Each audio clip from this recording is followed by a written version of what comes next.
أعزائي المتابعين، أهلا بيكم. حكم تهنئة النصارى بعيدهم. بصوا، أنا هقول لكم الخلاصة من الآخر.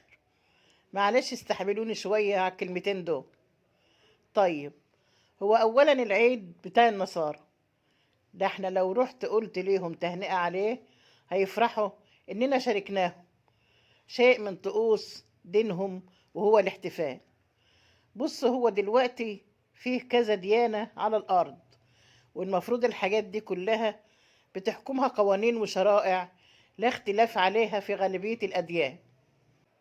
والمفروض الهندي الهندوسي اللي بيقدس البقرة هو شايفني أنا كمسلم إني كافر بالبقرة دي ومش بقدسها، وده فعلا صح. وأنا كمسلم شايف إنه كافر بالإسلام ومش بيعبد الله. والكفر دي مش شتيمة، دي وصف لحالته بالنسبة للديانات الأخرى اللي مش بيؤمن بيها. والديانات غير الإسلام غير مؤمنة باللي احنا كمسلمين مؤمنين به نهائي. فبالتالي إذا جه وشاركني في العيد بتاعي، أنا نفسي لو على كلامكم مفروض أستغرب. دلوقتي لو في عندي في العمارة واحد هندي يتبع الديانة الهندوسية وسايب تحت العمارة بقرة بيعبد فيها، وبعدين ماتت البقرة دي وهو زعلان عليها، بس أنا ما ينفعش أزعل عليها عشان أنا مش بقدسها زيه.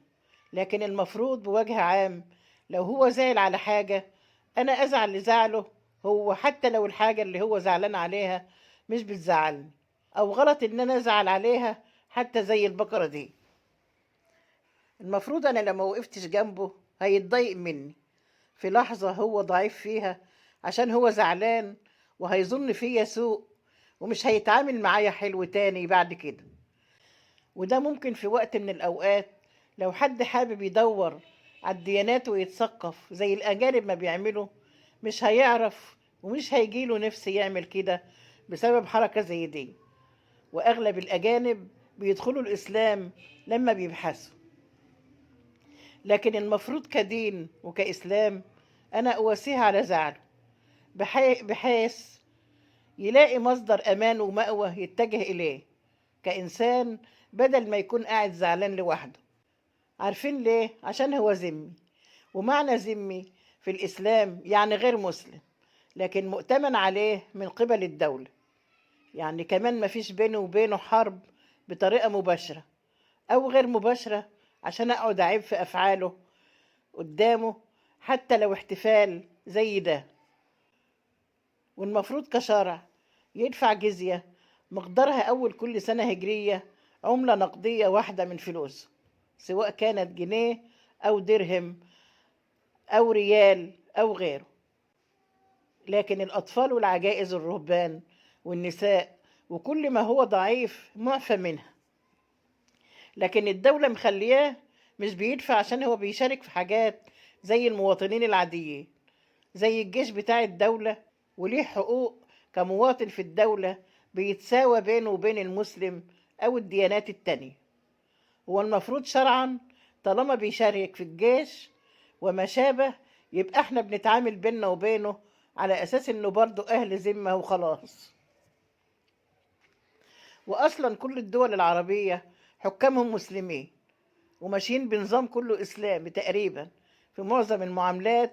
يعني الديانات الأخرى هيكونوا كأنهم مهمشين عشان هم في إطار الدولة العربية المسلمة يعتبروا أهل ذمة، لكن مواطنين وأهل في الدولة برضو مش ناس غريبة. وكون إنهم كده مش تقليل من شأنهم على فكرة، لكن عشان المفروض ده الصح والواقع المعاصر. فبالتالي المفروض يكون لأهل الديانات الأخرى اللي هم وفق الشريعة الإسلامية رافضين يدخلوا الإسلام وقابلين إنهم يكونوا ذميين في الدولة، المفروض يكون لهم كنائسهم وحياتهم وديانتهم تمارس بشكل طبيعي، ونقوم إحنا بحراستهم وحمايتهم. طول ما هم على ديانتهم فهم أهل ذمة، يعني بيننا وبينهم معاهدة أمان. انتوا بتقولوا ان المفروض ما نهنئوش بالعيد، لكن المناسبات الخاصة بيه وشاركوا فيها عادي. يعني لو حد توفى عنده اروح اقول له ايه بقى؟ اعتقد ما ينفعش اقول له ربنا يرحمه، لانه توفى على غير الاسلام ويعتبر هيتعاقب في الاخر. ابقى انا كده بقى ما شاركوش في حاجه خالص ولا اجي ناحيته، يبقى اكبر غلط. حتى لو ربنا كاتب له انه يخش الاسلام، انا كده ببعده عن ده.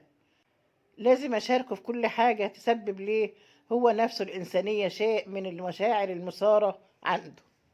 ربنا بيقول: لا تسبوا الذين يدعون من دون الله فيسبوا الله عدوا بغير علم. يعني كل حاجة لازم تكون بالحسنى والسلام. المشاركة ما تكونش إن أجي أقول له أنا هدخل المسيحية عشان خاطرك وأخش الكنيسة أتعمد زي المولود عندهم وكده، لكن أنا بشاركهم مشاعرهم وأحاسيسهم البشرية الإنسانية، سواء كانت مناسبة دينية أو خاصة، عشان ما يحسش إنه لوحده على أي حال. وده في المستقبل لو هو حابب باختياره إنه يبحث ويتثقف في الإسلام، حتى لو مش ناوي إنه يدخل الإسلام. المشاركة بتاعتنا في مناسباته دي تشجعه إنه ياخد الخطوة لو عجبه المحتوى اللي بيبحث عنه وراغب إنه يدخل الإسلام، وساعتها هيكون مسلم مش أهل ذمة وباختياره هو. أنا حابب برضه أوضح لك مثال من عندهم عشان توصل المعلومة صح. دلوقتي لو واحد نصراني بيكلم واحد مسلم ساعة عيد الفطر أو عيد الأضحى أو رمضان وقال له كل سنة وأنت طيب، هل هو كده في دينه هو كفر؟ أقدر أقول لك بكل ثقة: لا أبدا. وعلى فكرة النصراني ده لو قعد مع جماعة أو أسرة كلها مسلمين وقعد ياكل لحمة وفتة معاهم في عيد الأضحى، ده هيعتبر بالنسبة لنفسه ولغيره من النصارى غريب عليه قوي، وهيكون إحراج ليك وليه في نفس الوقت، عشان هو هيكون باين مسيحي ومش هينفع يقعد القعدة اللي ظاهر المسلمين بيتعبدوا فيها ويعملوها. لكن احنا المسلمين في رأس السنة بنحتفل معاهم بالموضوع عادي من غير ما يبان حاجة بسبب حاجة صغيرة قوي، ماشيين معاهم على التاريخ الميلادي. على عكس مثلا السعودية، لو دورت وانا متأكدة من المعلومة دي هتلاقي التاريخ الرسمي بتاعها عبارة 4/6/1444. فبالتالي لو انت ماشي زي السعودية كده على التاريخ الهجري هتكون مكسوف لو رحت احتفلت في اي حتة برأس السنة نفس كسفة المسيحي اللي قاعد بياكل على سفرة المسلمين في عيد الأضحى. فبالتالي برضه لو المسيحي ده كلمك يوم عيدك وقال لك كلمتين حلوين في حقك وأثار فيك البهجة والمودة، لكن ما قعدش معاك على سفرة العيد، مش هيكون باين عليه حاجة غريبة في مجمل المنطق. لو جيت سألته بعدها هل انت مؤمن بالدين الإسلامي هيقول لك لا. هتقول له: يا عم ازاي ده، انت لسه معيد عليا من شوية في التليفون وكده. هيستغرب منك قوي ويقول لك: يا عم انا مش مسلم، بس انا بفرح اخويا المسلم. وبقى في جنبه في يوم هو محتاج ناس تحسسه بمشاعر حلوة.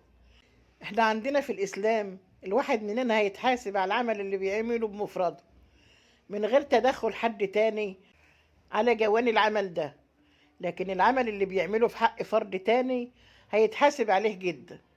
عشان كده من شروط التوبة عندنا لو كان الغلط في حق حد لازم تلحق تروح تصالحه. لو ما غلطتش في حد يعني الذنب كان لوحدك، يبقى ربنا أولى بيك إذا استغفرته. يعني المفروض لما أكلم واحد نصراني وأقول له كل عام وأنت بأفضل حال ومبسوط دايما، وكل عام تكون في نجاح وخير دايما، ودي دايما اللي بيقولها أي حد للتاني في الأعياد بتاعته في مجمل المنطق، يبقى ما فيهاش حاجة بإذن الله، والله أعلم. وخلاص على كده اللي عنده أي نقد بناء أو تعليق بديل أو نقاش هادف فأهلا ومرحبا به. سلام ومحبة ورحمة من الله عليكم جميعا، ودمتم أعزائي.